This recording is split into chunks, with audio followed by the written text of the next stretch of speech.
হয়েছে এবার দোল দোল চড়া হয়েছে? হ্যাপি? কেমন লাগছে? আস্তে দাঁড়া বাবা, পড়ে যাস না।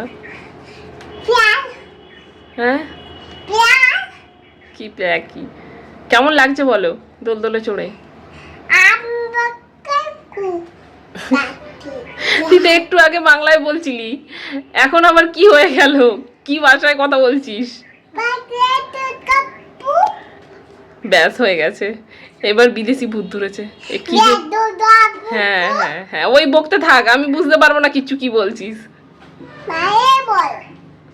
ভালো করে বল কি বলছিস। আমি তাহলে ঘুরতে নিয়ে যাব না। তুই কার সাথে যাবি? মার সাথে ঘুরতে যাবি? তাহলে তুই এইসব উল্টো পাল্টা কি বলছিলি? দুষ্টু।